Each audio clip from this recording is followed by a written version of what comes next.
Welcome to Radio FM 88, Australia, of course. We're broadcasting from the studios in Brisbane, Australia.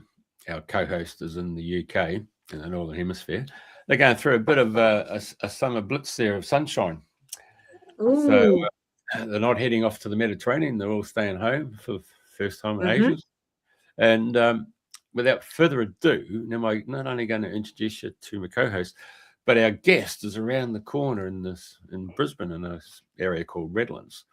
And I had the opportunity of going and meeting up with our co-host, and for what I believe is a fantastic experience for anyone who's never, ever, ever been involved in horses.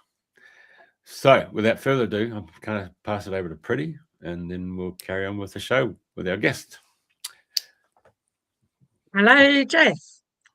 Hello, you're absolutely right. We are going through the scorchers these last few days. We've been hitting the great heights, which you wouldn't probably appreciate as being such great heights, but knocking bomb 30 degrees, which is like super. And what is going on? So we've been kind of simmering in the 25 and 26, and oh my God, it's getting up to 30 something. Sweltering. And of course, yesterday we had an eclipse that I know you're laughing because 30 is like, what are you talking about? You know, got to put your coat on and everything in Australia, but not here, mate. Everything comes off. Yesterday we had an eclipse, and a huge fanfare for the eclipse. And today I've woken up in a very different mood. I think it's absolutely time each and every one of us started to follow our dreams. What's in your heart? Let's get on with it. Let's stop messing around and stop all this. And with that, I do understand that Judy has been working very heart-centered with horses, and she's been living her dream. So we're not dreaming the dream, we're living it. So oh look, there you are. Look at the beautifuls. What are their names? Good morning, good evening, and everything. Good everything to you. Welcome, Judy. Good evening. Oh, thank you so much for having me. Yes, my two boys. On my left side is Luki, and on the right side is Donnie. They're related. Luki and Donnie. Yes, they're uncle and nephew. So very good. They look very similar. Yes. And tell me, what do you do with them? What's the experience someone could have? I'm not a horsey person. I've not been in connection with horses. I have nothing to do with them, but I'm quite happy to jump on an aeroplane and see what's going on down under. Tell me more. Okay. Well, okay, first of all, this is quite new for me still. I'm still trying to find exactly how my vision is going to sort of come to life.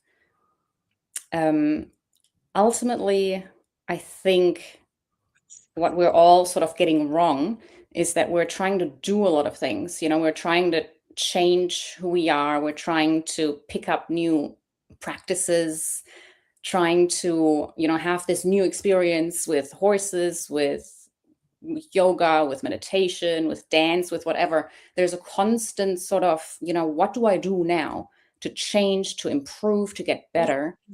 And I want to focus on stop doing and learn to be. So about stillness, about, leaving all of this and just coming back to the heart, coming back to right now. And horses have this amazing, incredible gift of helping us sort of come back to the present moment, and they do something with our body, with our nervous system, where they help us let go and breathe again. That's why people have this experience when they're with horses. They have this sudden letdown and they start crying or laughing. Yeah. So they're very powerful. So they're the kind of right here, right now. That's it. Yeah. The holy instance, as would be said in the Course in Miracles, for instance, Yes, and that time doesn't exist. That's right. Exactly. So we can, time is a man-made concept, and horses just live, they just be. That's it. And we can join them in that same space. Yeah. I'm already there. Yeah. So what happens when somebody comes to your, I'm going to call it a farm, but comes to your place and you introduce them to the horses? How does that happen, and what goes on? So initially, we sort of sit down and I try and connect with a client first, and we sort of allow the horses to come to us. And then I just see where they're at. Depending on the level of consciousness and, where their attention is, I try and work with them on their level. So if it's either about, if they're very identified, then that's where we sort of start to work. If they are already quite aware, then we try and, work at that consciousness level. And the horses, they help. The horses are a very quiet sort of, how can I say? It's always so different. They react differently to everyone. And they always show me where the person is at. So I use them to figure out who I'm with and where they are at. Sometimes I try and understand someone, and then the horses get quite tense, for example. And then I realize they don't want to really communicate with me. What they want is just the closeness to the horse. So then I switch and I go, okay, why don't we just go to the horses and, you can brush them and just hang out with them or give them treats. And the client completely changes, lights up, and the horses relax. And then I know that's what they came to do. That's what they needed in that moment, for example. So they just needed the connection. The client, sometimes, yes, that's all. That's what they need in that moment. Yeah. So the horses, you must have.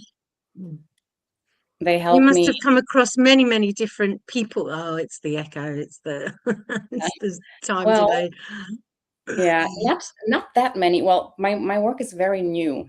So I started this myself I worked on myself with my horses back in 2021. That's when I sort of, that's when I myself woke up, and that's when I started doing the work without knowing I was doing it. And it was only in 2025 that this vision hit me that I have to do this. And so I spent 2025 studying and learning about it, and then started offering it only this year. So it's quite new, and I'm still trying to figure out where my place is and how I can best help people. So it's evolving. Excellent. And do the horses help you with this? With the work, you mean, or on a personal level? Yeah. How are they? How are they a big part of the equation? They are. What's their contribution? Because they must be mediating in some way. Oh, definitely. To help you. Yeah. So what happens? They help ground us. They regulate us. So they regulate our nervous system. They help us, step out of survival mode, help us come back into the parasympathetic nervous system. Their heart frequency interacts with ours. So without us even knowing, if we're around the horse and we're stressed or we're anxious, which happens, when we do this work, or we try and, have a new experience, their heart, their calmness directly affects ours. So their calm heartbeat will slow down our heartbeat, and we sort of, connect without realizing. So that's why when people come, and sometimes they can just sit with me. I have that with friends. When friends come and sit with me, we just sit there. And after after 10, 15 minutes, there's this huge letdown where there's just this exhale and everything relaxes, and people will be like, oh, I'm so relaxed. I'm so happy. Just being in nature, just being around the horses. So without having to do anything, that is the most profound change, that instant reset of your entire system. I can see here a picture of Jeff. He's flashed it up a couple of times now. So, Jeff, you went to Judy's place relatively recently, didn't you? And what was your experience like? We were lucky. Well, we had a guest previously, Shemaine, who's the one who talks to animals, and she mentioned after we finished the show that she was going to catch up with us. Judy's got horses, and I said, "Oh, hello, can I come along?" So she said, "I'll talk to Judy." And anyway, so things were set up, and so it was a Saturday afternoon. Got there at 12 o'clock. We sat and we walked in and went into the paddock with the 2 Arabian horses, and with chairs all set up. The 3 of us just sat there, and then it was quite interesting because I just sort of glanced over and just see what these 2 horses were up to. I mean, they gave us space, mind you. I mean, they Dot and bloody Judy. I mean, they're so affectionate. It's quite funny, really. But anyway, they stood their ground, and then Shemaine had a bag, and then one of them decided that it wanted to discover what was inside that bag. So they quite mischievous. Yeah. Yes. So it was really they came in their own time. They just come along, and then they're just like, look, they're actually dogs on big extension legs. You know, they're really they just you could just wait for them to better hop in your lap. Really, that's the type of luring type of. We wouldn't call them an animal. You call them family. You know. So next second they come in behind you. They come in over the back of your shoulder there, and they just they give them a sniff, and you know, you don't get a lick quite graciously as Judy would get, but you know, they're coming around. Once they come in from behind, they've got you, haven't they? And then they bloody sense you, they smell you. Anyway, the bottom line is that they're really quite affectionate, and they just and at one stage there they left us and went off into a corner. Right. Because the 3 of us were obviously having a discussion, and they didn't want to be part of it, or whatever it was. Right. But I noticed that the horses in the other paddocks were coming over to the fence, you know, closest to us, to just observe and watch what's going on. And then the 3 of us stood up, and the next second the horses came back over. And from being one where they just wanted to, you know, it's like having a dog. You know, when you're watching TV, the next second this buddy jumped on the bloody couch and it's taken over the couch, you know, or you're going to go to bed. Next thing it's in the bloody same bed as you. These horses are the same thing. They're really quite, you know, they really are committed to the relationship with the humans, you know. So, wow. No, it was a very enjoyable time. I mean, for 4.5 hours, it was really great. But not only did we have the horses, I mean, we were in pastoral areas there with other horses, but you know, we got kangaroos. There was a mob of kangaroos there, and wallabies. We had the galahs there. We had the kookaburras, the butcher birds, you know, the cockatoos. I mean, it was all going off. It was just a great place to be on a Saturday afternoon, and it was sunny. It was really nice. So you were immersed in great Australian nature.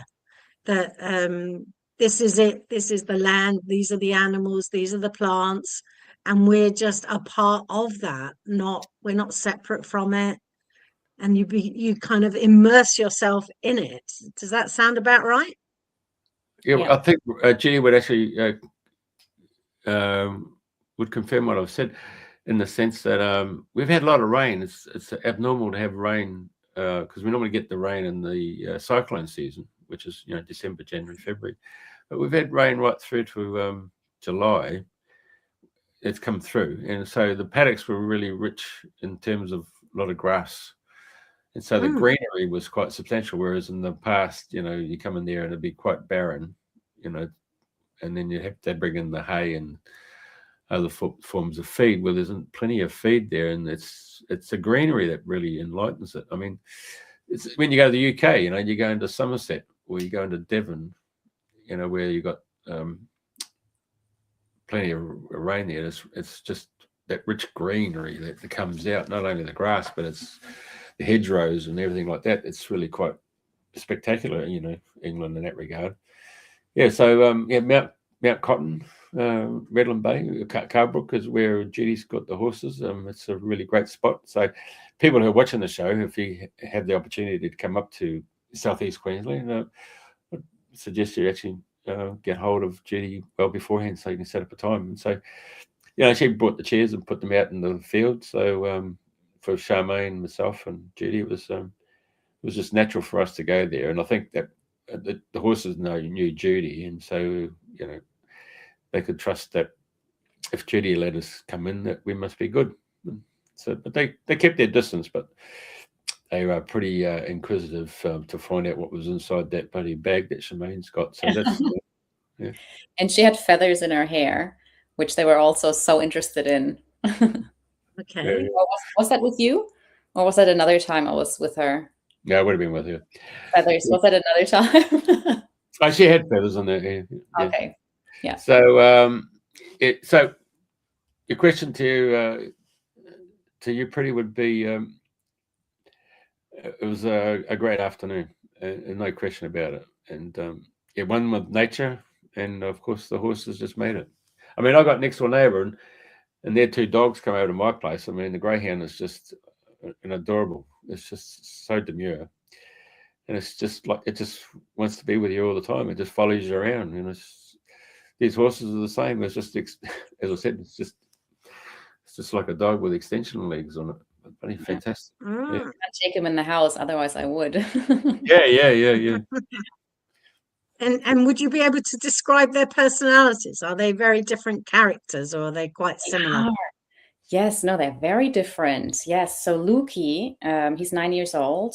He's my heart horse. He is he's stubborn. He is also very quite shy to start with. So he takes his time to get to know someone. He's very much like a one-person kind of horse. So I'm his life. Hey, you're the go-to girl. And he's very sensitive, very, very sensitive, very in tune. He knows you before you know yourself. Like, he knows how I feel before I know how I feel when I come to him in the morning.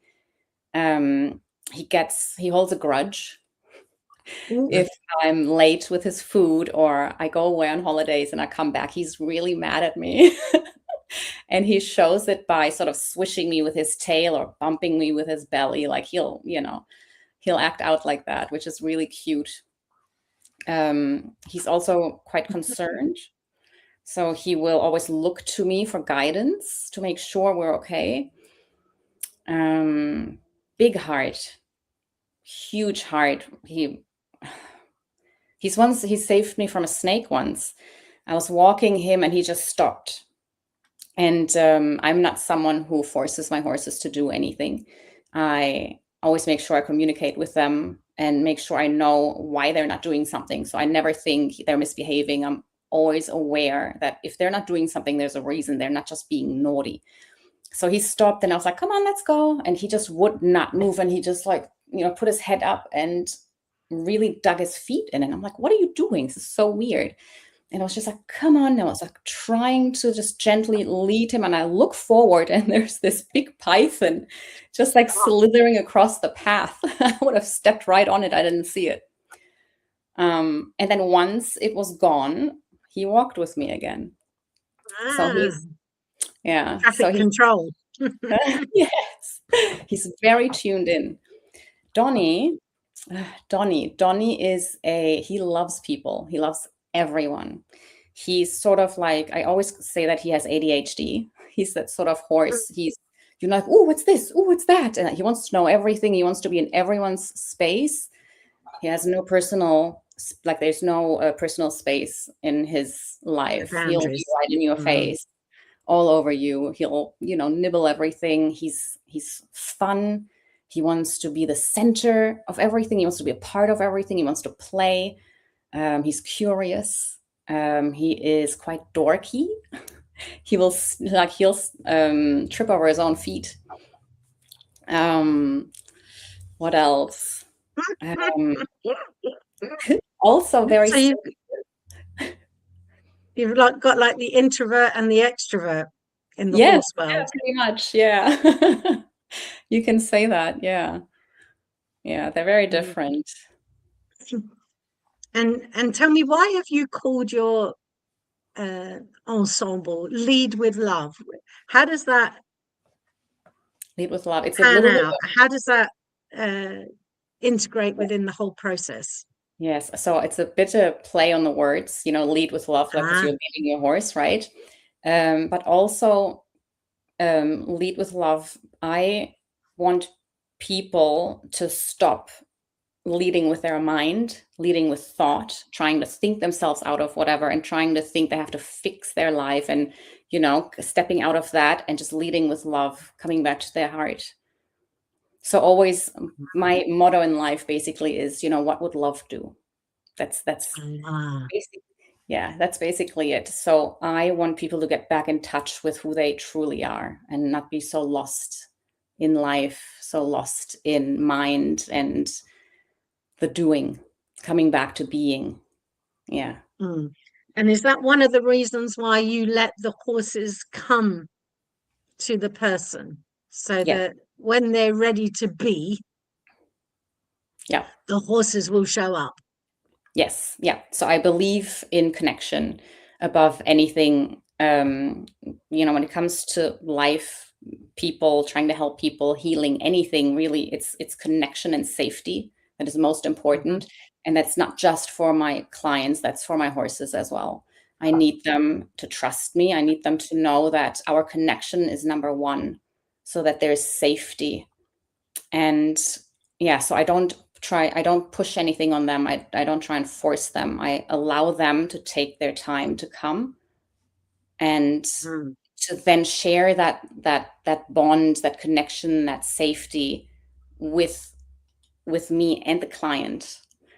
If I were to force them, they would tighten up, they would tense up, and we would all feel that. And then that loses sort of the magic is gone then, But that's the same of humans as well. When you first meet humans, if you try and push anything on somebody else, that's right, there is a natural resistance. That's right. Yes. Wow. And it brings that to the fore then. Oh, look. Yes, that's Luki. Yeah. My baby. Yeah. Okay, so that's Luki, the stubborn, introverted. He didn't look very introverted there.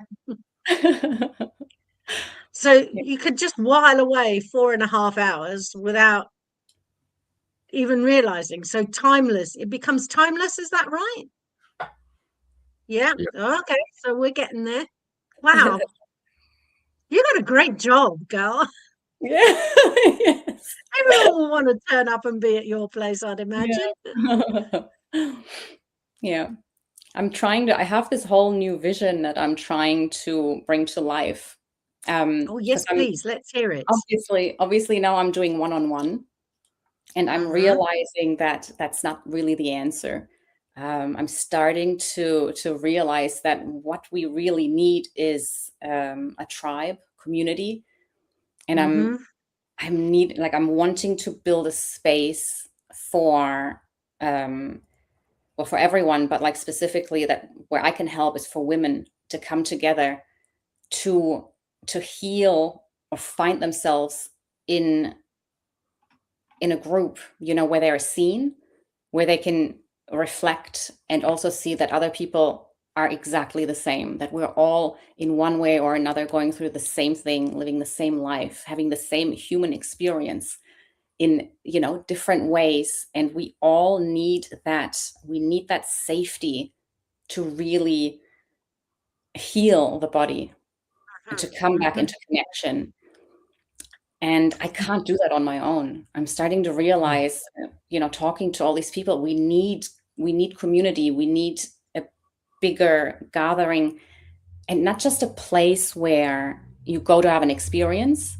So not like I'm facilitating, this group where people come to meditate or to do yoga or to do whatever, and they have this experience and then they go home into their life, right? Where nothing changes or where it's same old. Mm-hmm. It needs to be a space where, there's not like a leader or teacher, but where we're all equal, and a space that becomes almost like a home away from home, that is accessible more than just, once a week or once in like for an hour, but that's more communal, that's more open, that's more available, where we can really come into connection and feel like we belong. I think that is so important, that is so lost in this world. So yes, that's sort of like my vision now, that I need to create a space where people can go to feel safe, and where they can be themselves. They don't have to change. They're not judged. They don't have to perform. They don't have to, talk about their past or be, I don't know, injured enough to be there. You can just show up just exactly the way you are. You don't have to do anything. You don't have to say anything. You don't have to perform. Nothing has to happen. You can just be. You can just show up, and just being is enough. And with that experience, they could possibly bring that back into that menagerie of worlds where we are performing and we are with our masks on, and Yes. not actually being at home with being ourselves, because we've got a job to do. We've got a role to fulfill. Yes. We're caught up in, call it the matrix, but caught up in the imagery. Yeah. So get rid of the image and get back to being real. And once you've touched being real, then hopefully that permeates so much so that you can't, that it dissolves, the illusion of the illusion disappears. Yes, exactly. Even if there's many a person that would talk about Maya, that we are living in an illusion, but let's just stick with where we're at now, because we've got layers of onions going on here. Yes. Wow. It's like have the awareness of, know who you are, what you are, and then go and wear your mask and know you're wearing it, and live your life, play your character, but know you're playing it. It makes it lighter, rather than being lost in it or drowning in it. Yeah. It's interesting that you're focusing at the moment on women. What's drawn you there?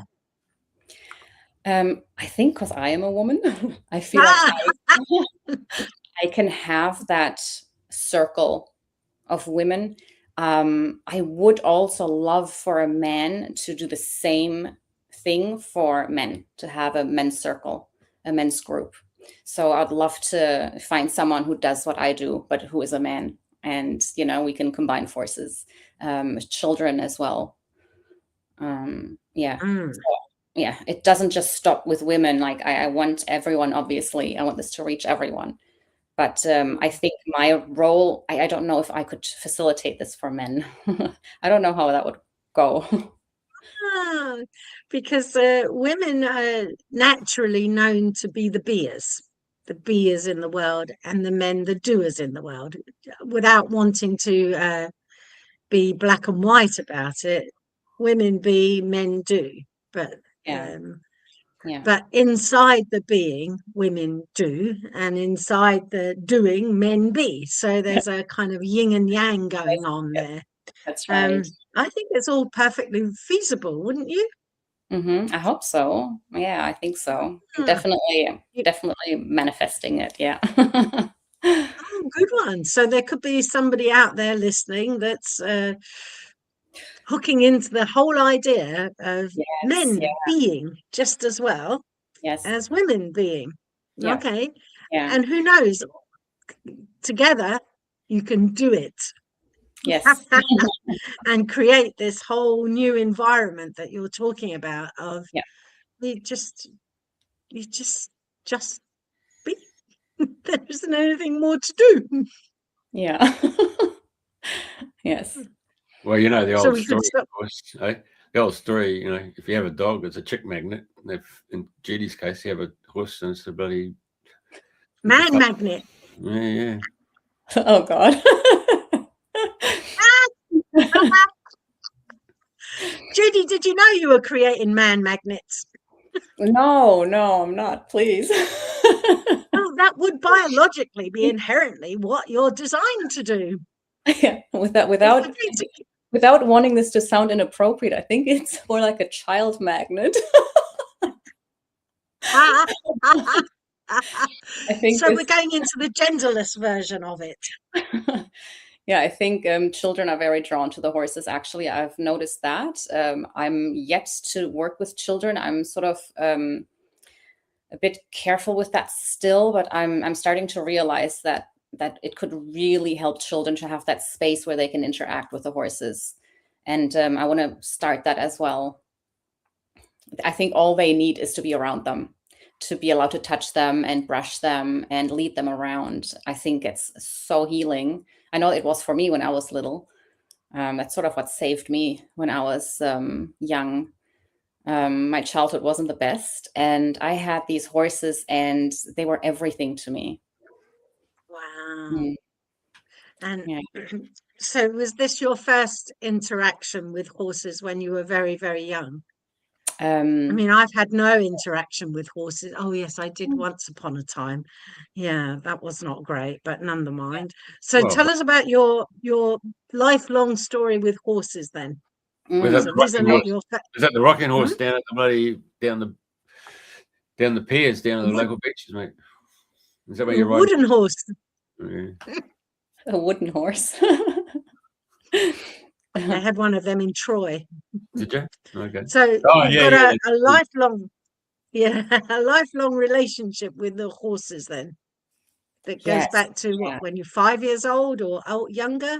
Tell us. Yeah, tell the story. It's a really good story, Judy, isn't it? How, Yeah. So my mom said that I've loved horses ever since I was born. I was always drawn to all Wow. animals, but especially horses. I don't have that memory anymore, but I wanted all the stuffed animal horses. I wanted the posters, the books, the everything, the bed sheets, everything had to be horses. But it wasn't until I was about 10 that we moved to another area, and we lived near these fields, and across the fields there was an Arabian stud farm, and this is in Germany. And I begged my mom to let me go there, and like help out. And I just wanted to be around them. I never wanted to ride them or anything. I just wanted to be with them and interact with them. So she spoke to the owner, and the owner actually let me help out. So I fed them. I, took them into the field and brought them back in, and I was able to just hang out with them. So for a few years, I built a very strong bond, especially with one mare. Her name was Medina. And yeah, so I grew up in a family where there wasn't a lot of, I'm going to say this nicely, there wasn't a lot of love or attention, and a lot of bullying at school. So like I felt like I had no safety. I had no, what do you call it? No care, I felt quite lonely as a child. And so I would always just escape and go to these horses, to these Arabian horses, and especially Medina. That's like the one sort of, that one time in my life, the one space, the one place in my life where I felt I belonged, where I felt seen, where I felt like I could breathe and just be myself and be happy. And then eventually I moved away. I lived in Lebanon for a while. And then from Lebanon, I came to Australia. And when was it? In 2000 and... When did I get these boys? 20, I can't even remember now. Well, at one point I was able to have horses, and I said, okay, I'm gonna try and find the bloodline of Medina back in Germany. I mean, what are the odds? But I'm just gonna look, right? And I found a breeder in Jimboomba who bred with that bloodline. And they actually had a half sister of Medina standing in their paddock. They looked exactly the same. It was a spitting image of Medina. And so Luki and Donnie are her bloodline. Wow. Yes. And there's this one story that I think that had me believing like that there was something bigger than us. So back in Germany, I had a horrific day at school, just got home, threw my bag, grabbed my bike, and just rode to the horses. And I was crying, and I was sobbing, and I was trying to get to Medina to, cry against her. And usually what horses do is they're sort of like, like, ugh, stop being annoying human, like, let me eat, like, get on, like, stop with your nonsense. That's how horses usually are. They're very like, oh, I'm just doing my thing, like, leave me alone type of thing. And that day, Medina knew that there was something, that I was really not well and I needed her. And she saw me coming and she lifted her head and she started walking towards me. And when we got together, she put her head against my chest and just stayed there and let me cry until I was done crying. Which is this, it was a moment, I mean, I was maybe 11. That was a moment that it felt like back then it was so significant, like it saved my life. It gave me hope. It did something. It gave me strength to keep going. So then fast forward, now we're back in Australia and I've got my two boys, who are Medina's bloodline. And again, I was going through a very, very tough time. And I remember I woke up at night, middle of the night, couldn't sleep. I was crying. I was in so much pain. And I went outside into the paddock to find my boys, to just hold them and feel better. And it was pitch black and I was crying and I couldn't find them. And then I just sort of collapsed in the paddock on the ground, just crying. And then I heard the footsteps from them coming close. And then Luki came and he grabbed me by my shirt and he pulled me up. And I stood up in front of him and he took his head and he put it against my chest, the same way Medina did all those years ago. And he just stood there and let me cry. And when that happened, something in me just went like, there's like, it's just, you can't explain it, it just made me feel like there's something bigger there, and there's a connection. There is something that we can't explain, that we can't really put words to. And again, that gave me so much strength. Sounds like a massive opening up. Yeah. And being held. Life's got your back. Yeah. Just a reminder. Yeah.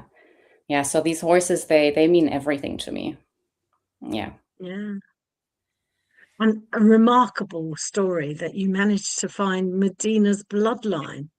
Yes. Yeah. In two different continents. Yes. Yeah.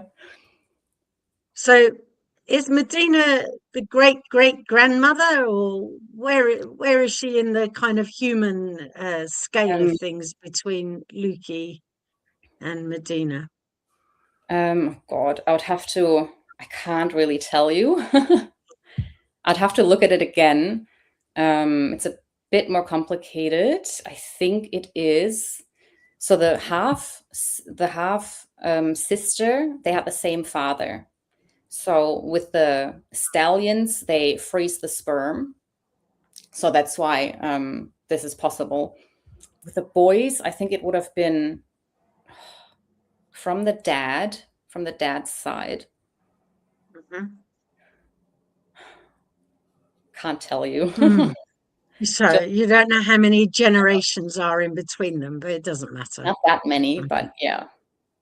Yeah, okay, something like that. Great. Yeah, this is me trying to integrate horses and humans. Okay. So that I get a fix on it. Marvelous. Yeah, and Luki is the one actually is starting to look more and more like Medina the older he's getting, because I knew Medina when she was quite old. She was 18. And now that Luki is getting older, he's 9 now, he's starting to look more and more like her. And tell me, out of my ignorance, because I'm not that big with horses, what is the general lifespan of a horse then, If Medina was 18, so we've got a good few more years in her. In So Luki I think Arabian horses, they are quite different from all other horses, and I'm very biased. I love Arabian horses, and all the other breeds are like, yeah, whatever. They're the best. They're always a bit different from all the other horse breeds, and they are also the sort of the original horse that every other horse breed is bred from. So Arabian horses live a bit longer than other horses. They can live up to around 40 years old. Whereas I think lots of other breeds, God, what am I saying here? I don't know if I'm lying or not. Most other breeds, I think, are around 30, I want to say. But yeah, Arabians can live longer, yes. And fun fact, they have one less rib than other horse breeds, and their bone density is higher than all the other horse breeds. So they can bear more weight than other horses. Didn't know that. Yeah. The sport of kings. It takes you back to America. Okay. You feel like you're Red Indian riding bareback. But anyway. Yes, when people get on your horses, Jeff just mentioned about riding bareback. Is that you don't saddle them up or anything, do you? No, so my horses aren't ridden. So they're not started under saddle, and we don't sit on them. So this is all work from the ground. Yeah, mainly, again, there are exercises we can do, to help with confidence, to help someone experience what it feels like to put up a boundary, for example. So we can use the horses for that sort of stuff to let someone experience, if someone is quite, shy or had trauma and needs to sort of learn to set boundaries, just to let their body experience that, we can use the horses and sort of tell them like, stop, like move away or something. And that's very empowering. But I want to focus really on being with the horse, not the doing, not the whole, I want to experience this. I want the horse, like, yes, that is nice. And yes, that can happen, first session, second session and stuff. Ultimately, we want to mirror the horse's presence. We want to be one with them, with the environment, to step out of the noise and really just come back to the present moment. And that is the most intense connection.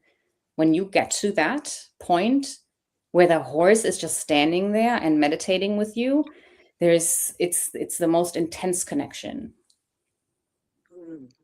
And do you ever experience regenerative movements with them? Explain. What do you mean? Well, movements that are involuntary. For instance, if someone were ill, for instance, and they've got a fever, and the fever burns off all the toxins on the inside, and then after that there would be shaking, which is like a regenerative movement because all the rubbish is gone. And I'm just kind of extrapolating and wanting to know whether or not horses experience regenerative movements, or they instigate regenerative movements with the people around them. So I don't know if that's the same thing of what you're talking about. What happens with the horses is when their nervous system sort of switches into survival, they clench their jaw, their breath becomes shallow. They do, like everything tenses up. When they come back into the parasympathetic state, into the, rest and digest, they do their eyes blink. They start chewing. They start yawning. They have the whole release. They do the whole like thing and sort of let down. Is that what you're talking about? Is that part of it? That's like they have those sort of. I don't know, but it's interesting that you describe the activities of what the horses are doing. And it's not dissimilar to humans when they all shallow breathing, and all right, maybe they don't do the blinking of eyes that you'd notice so much, but very interesting, similar behaviors that that it seems to me you're describing. Yes, yeah. I've had shaking when I have come out of, the tense state, sort of. But we also, I've done breathing with one, she's a friend more than a client. So we did a breathing exercise after hanging out with the horses, and she had this urge to just shake. But where it wasn't it wasn't involuntary. It was like, I have to shake. And we were just standing there, just like shaking, like going like, like crazy. And it was the most amazing feeling. It was such a release. And then we were just laughing, and it was such a like, oh, this was it's exactly what the body needs to heal, to let go of all the tension and this trauma. And sort of stuff. I want to liken that to if you go out for a walk with the dogs, and the dogs jump into a cold water, a stream or a pond or something like that, and the moment they get out, they'll shake like crazy, and they'll shake off all the cold water. Whereas, and that's a natural response to having experienced a sharp difference between daytime temperature and the temperature in the stream or the water. So they naturally shake it all off. Yes, you can. Whereas you can see that in ducks as well, for example, like when ducks fight, right? So they're fighting and they're doing all their thing, and one maybe has to fly off. Then when they're done, they do the whole, the whole shake, and then they're good again. It's almost like the nervous system just finishes off, release the tension, and we're good again. Whereas we don't do that, right? I was going to say, it's not, we don't shake, we don't run, we don't, do whatever we have to do to survive a danger, because there is no real danger, right? We're in this constant state of stress. So it's all stays in our body, and that's what's making us sick. Okay, time to breathe again. Time to just let's hang out. Yeah. It sounds like it's going to be part of the go-to program for the girls' workshops, mate. What, jumping into a pond? No. Oh, no. Tell me. Doing the shake, mate. Yeah. Oh, do the shake. Do the shake. Yeah. So they may be Arabians, but we'll bring the shake in there as well. Very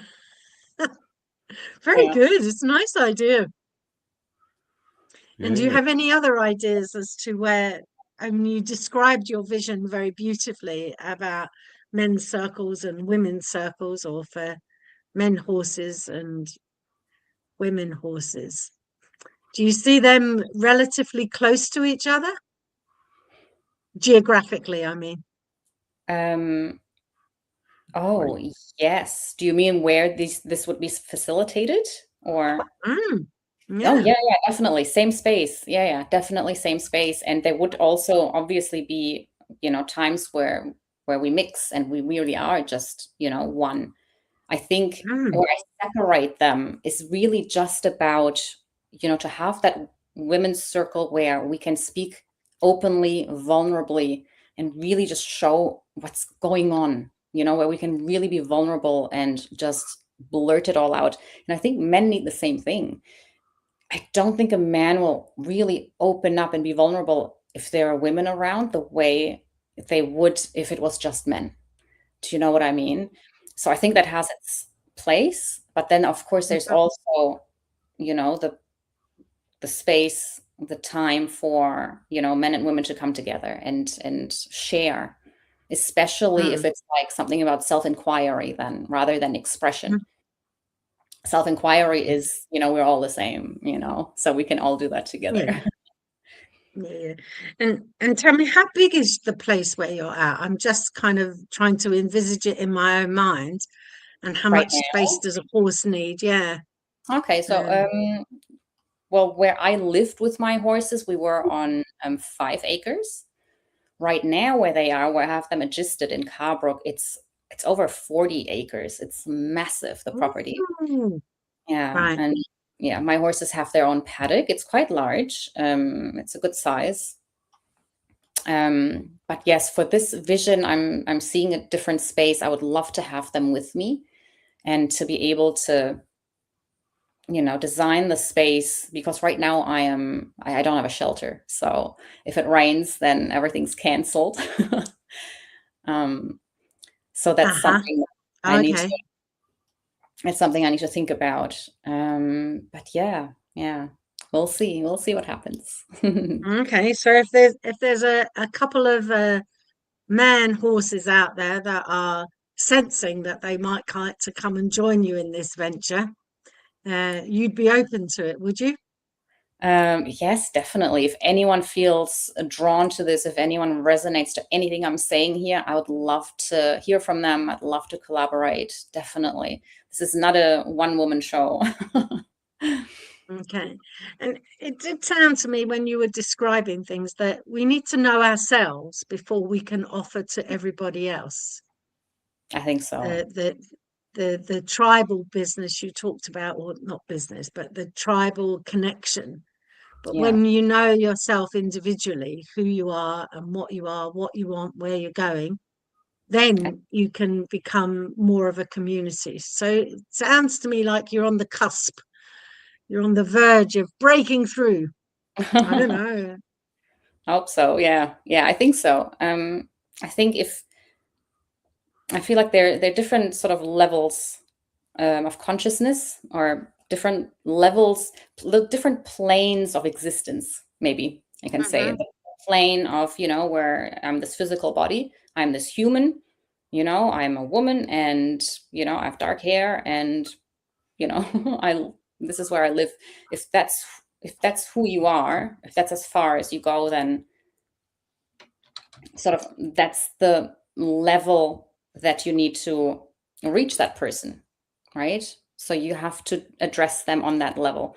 If you're on this plane of existence where you are, you know, you are consciousness, for example, and you are you're having the experience of life, from there, you can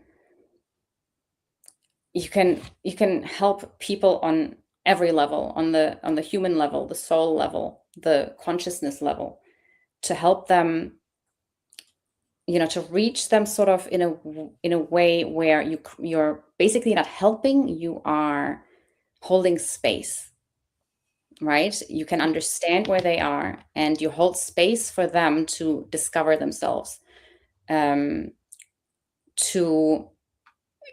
you know, inquire enough to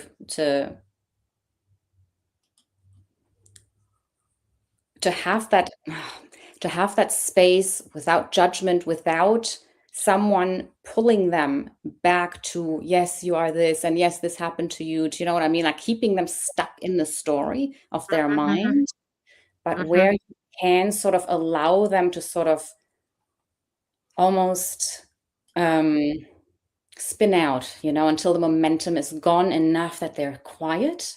And now maybe now is that space. I can step out of that story. I can step out of that mind that's holding me down, because no one else is sort of pulling me into that. You know, if you're talking to someone who thinks like, no, I'm this person and I deserve better and this has to be like this, you're sort of keeping each other down there, right? If there's no space to calm down, quiet down, and then sort of go like, wait a second, you know, what else is going on? So it is the delusion, the dissolving of the mask in all sorts of different ways, and giving yourself permission to dream and to be something that you haven't been previously. Dream a new dream. Yeah. Live a new dream. Yes. Yeah. Yeah. So on a consciousness level, we could ask the horses to go and find themselves a couple of playmates, and would they like to come along, and we'll find a new playground for for everyone to join in together. How does that sound? What, for my horses to have new playmates? Yeah, playmates, play dates, whatever. Yeah. Look, if they're Arabians, sure.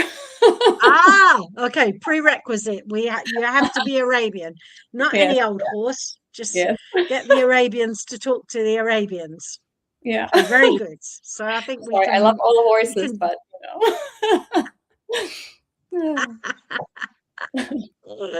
yeah, no more stud farming. Yeah. I always say I'm a horse racist. Very good, very good, but with good reason, because it's the Arabians that are the authentic, the originals. It's just my history. Okay, very good. And so, Jeff, is there anything more you want to say about your day when you were there? Because I'd like to bring you in to elaborate on what Judy's been talking about. Man circles, a festival. It takes about. We did one for some time, and I have to say it took about 9 months on a regular weekly basis before males started to get in touch and talk about what's actually going on them personally. Yeah, I can believe that. Yeah, and I think a lot of women would probably take a while as well. That's why this isn't that's the one thing I feel like is sort of gets in the way of therapy or the coaching, the one-on-one, because it's only an hour, it's very expensive, and it happens sporadically. And I think what we need to really, fast track this or really integrate it into our life, where it's not just this like, oh, once a week, once a fortnight, once a month, I go for an hour and I spew my guts as fast as I can, and then I go back to my life. But where it really becomes a part of your life. So it would be a space where you go to, multiple times a week if you want to, where you have the opportunity to really just go to feel safe. And, if it takes 9 months, that's okay, because you've got your whole life. This isn't something you open up and then you're done, or, this is something that gets better and better and better, right? Well, I remember the first night, there was 28 fellas there. And all opened up. And you got to say, oh, my God. It was like you just lived 28 different lives.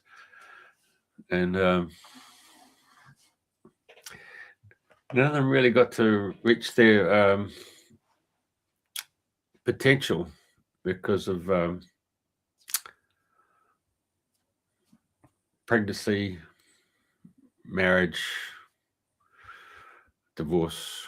There was a lot of hurt, a lot of anger in there. They were just treated as a doormat and treated as like an ATM machine. It took it took a few guys to actually say, look, I'm really feeling pretty crook, I think I've had a heart attack, or I've been in and out, broken clavicles, sport injuries and stuff like that. So boys could see a way to start talking openly. I mean, if you go to building sites and construction where there's a lot of men don't really open up. They just say, yeah, it's all, yeah, what are you thinking, mate? Yeah, get a life, man up. So it's really short phrases that are said, just male speak. So whilst the male might be short in the speech, it's actually the body language and the eye contact that actually tells, where you're at. So, there's a bit of that alpha male domination. You've got to find out, which tribe you're going to be joining in that building site, the job site, It's interesting, different kettle of fish, Females are growing up where they've got the children and they've gone to, kindergarten or play groups or something, and then they go to school and they meet other females there who've got kids, and they start sharing and networking and saying, Judy, can you look after Priti? I've got to take buddy Jeff to the dentist. Yeah, rightio. So they start building their networks pretty quick. Well, they have to.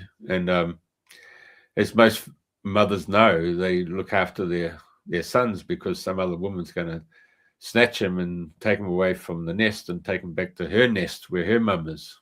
So most females are aware that they're going to lose their son to another woman and her mother. So it's really interesting paradox that takes place in life, in the relationship game. So sometimes you have to look at the animal kingdom and see what represents the human kingdom. Anyway, but it took a long time for the blokes to really open up. But anyway, it is what it is. Yeah, I think it was just a wonderful experience. Priti. I think if I went there every weekend, I'd find it become a chore. You'd really have to really open up and really take it on board. I mean, within the surf club, it was like every weekend for the whole summer season, for the whole 7 years, and it was just like you're going away to a summer camp with all the boys. I mean, our network with the boys is really strong today. It's we're now going to funerals, which is unfortunate, but we go twice a year to play barefoot bowls. Our network is really, really strong. It was because we Friday night, Saturday, and Sunday. We're just an extension of our families. So, but in the football season, it was just training nights, and of course, you play the game, and then you have drinks and a meal afterwards. And then you're released and let go. The surf club is a whole different formality. Scouts was a whole different formality as well. When you go to Cubs and then you go to Scouts, it'd be like brownies and Girl Guides, and then you go to the camps. But I was in the Sea Scouts, so not only did we go camping, we had regattas to go to and sailing. So we had a pretty busy, hectic lifestyle. So and an outdoor lifestyle. So it engendered you to get off your bum and have a go. We only just talked about it today, about the fact that we grew up where we went off and got a school holiday job to earn some money, and got jobs delivering the local newspaper, and got a job at the chemist, dropping off the prescriptions and so forth. So and in the Scouts there, we'd go knocking on doors, bob for job or bloody bottle collection. So we got used to actually, being knocking on doors, and we actually become self-sufficient because our community required communities come together in order to facilitate as a community. So to get the funds to build a clubhouse or get funds to buy a yacht for the Scouts, or even if it was Mum, when she was in all the different roles that she played, raising funds for the plunket or the kindergarten or for the school. I mean, you didn't have the handouts like you get now in our traditional government role. Now you come to a job site, it's got all the temporary fencing up there, and then you have to get a blue card, a gold card, a yellow card, so that you can't get on the site unless you've got these bloody permits and you've gone past all these things that you can actually work with children. It's got to the time and place that people haven't learned how to bloody work and build community. So everything that Judy's talking about was a pre-existing thing that's taken place, but in the last 50 years, it's been eroded by council saying, well, government instrumentality saying you need a permit for that, or it's just snowballed and red tape to the point you just say, don't bother, don't worry about it. You go down. Not worth the effort. You go down, mate. You go down in England there. You go down High Street. You don't see the shops that you normally see. You just see charity shops because the council rates and all that stuff has just driven out anybody who wants to run a shop in Main Street, High Street. And an awful lot of online shopping has taken over. And the drawbacks of all of that is you physically can't see things. And then when they turn up and they're not what you think they are, it's a huge, elaborate process just to put the things back. And if you'd seen it in the first place, you wouldn't have even bought it. Yeah, it's quite tangible. I mean, I had some friends that passed away now because we're of maturity, but they had a shop in the centre of Brisbane, and it was called the Ferry. Oh, everybody knew it as a ferry shop. And it was the place to go to for every mum and grandmother to take their granddaughters or the children to go and get fairies. Now, fairy costumes. I mean, everything associated with the fairy kingdom was in that shop. There's wall-to-wall stuff. Yep. And Jan told me, like they had to open 7 days a week, of which 4 days was just to pay the rent at that place. The 5th day was actually to pay for the bloody their own wages, for their own salary. 6 days was for getting stock to replace stock, purchase stock, and the 7th day was really the only day they actually made some income. Yeah. Now it got to the point that Jan decided that she would put some of that stock on bloody eBay, and they were selling stuff on eBay and getting a higher return than they were by having a store in the centre of town. And so when their lease came up, they said, we're out of here. And the store owners got to the centre managers and said, whatever you do, reduce their rent. Make it to the point, it's only here for 2 days a week. Do whatever you can to get them here, because they're the major attraction.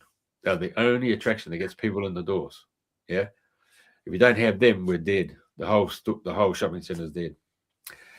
And Jan said, they never come to the party. So, we did all our business through eBay, and we made more money, and we had a lifestyle that was comparable to, all the knowledge that we had. So yeah, having a high street store comes with its own cost, because if you're in a local town or village or something, you can walk there, but and you're limited to the amount of income by the basis of how many people live in your village, so it reduces what type of store you can have in your high street. Of course, then along comes Asda, which is Walmart, and then you get Tesco's and Sainsbury and those other big shopping centres who put car parking in there. And before you know it, I was at Swansea on a Sunday night about 1 o'clock in the morning. There's Swansea, Tesco's, 24/7, large as life. And the staff are filling up shelves, and they're on roller skates. So that's huge store, massive, really interesting. I don't know. How did we get on that subject? What did you ask me? Sorry. I don't know. I was. I'm now that you've said what you said, I want to know what happened to the. We asked about male shopping circles. centre. Yeah, male circles and opening up, and it takes 9 months, which is very interesting gestation period to get people to open up. Yeah. So what happened to the fairies when the fairy shop closed? Did the centre itself, as the main attraction, what happened there? Did it come to pass that they all closed up as well? They had a Harvey Norman store in there, but I haven't been in the city there for a while. I don't even know if that whole building it's because it's only like 3 stories. So I wouldn't be surprised if that building's been pulled down now and something else has gone in place. But I stand corrected. Yeah, because it haven't been a while since I've been in Queen Street Mall. And the moral and the lesson of the story is to have a little magic in your life and let the fairies do what they've got to do. So you know what Jan told me? You know what she said? We should have put turnstiles on the entrance into our store where people put in, $2, put $5 to come into the store. And that would have saved them. Yeah, plus the fact that little kids, what's I going to say? They borrow things and forget to bring them back.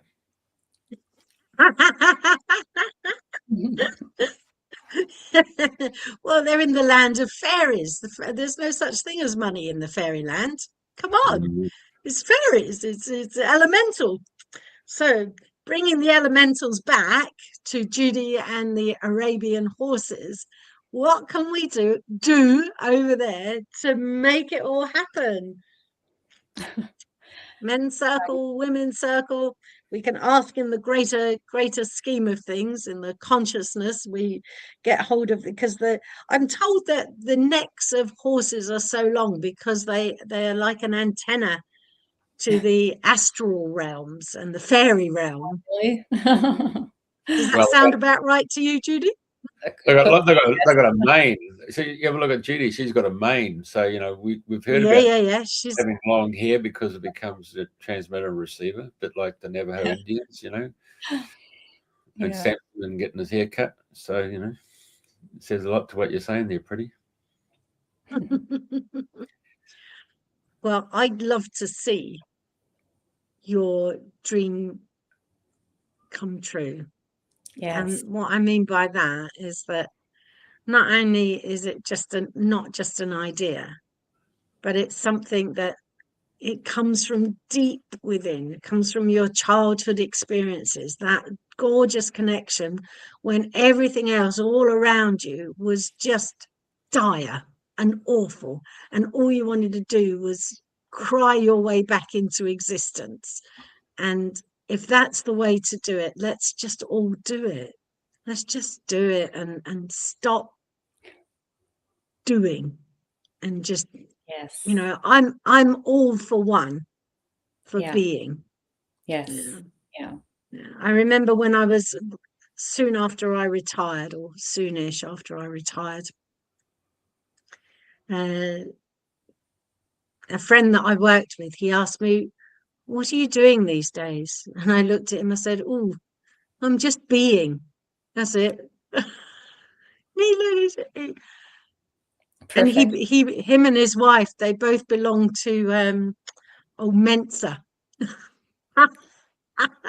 Very high up on the scales when it comes to IQ. And he looked and really profoundly just took an awful lot of time to take it in. And he said, "That's so good." Yeah. B. Oh yeah. Yeah. And it was this astonishing moment. And this is probably 30 years ago now. Oh, wow. So I wasn't doing anything. I had to learn to be. Yes. This is true. Yeah. And it's a shame because being is the most natural thing in the world. We don't have to learn it. We just have to unlearn all the doing. That's right. Yes. Yeah. I always say it's the easiest and the hardest thing at the same time. The most natural thing, but everyone struggles so much with it. Okay. Right, so, my dear, do we have anything more to ask you about dreaming your dream? Other than just let's have a good night's sleep, and first thing in the morning is back there. Tell me. Me? Yes. What more questions? What? No. Basically going to ask you she's going to basically say to you, is there a question that we should have asked you that we haven't asked you? Oh, that you should have asked. Thank you.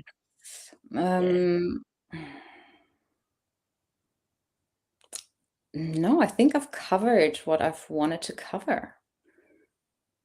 Yeah, I think we're good.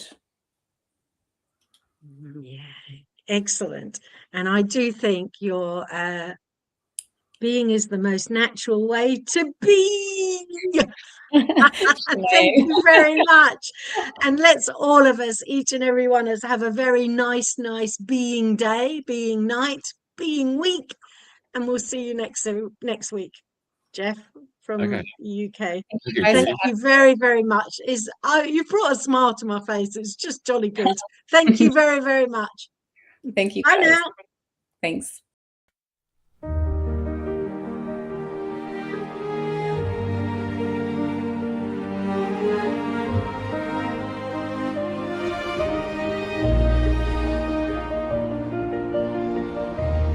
We are dreaming the new dream,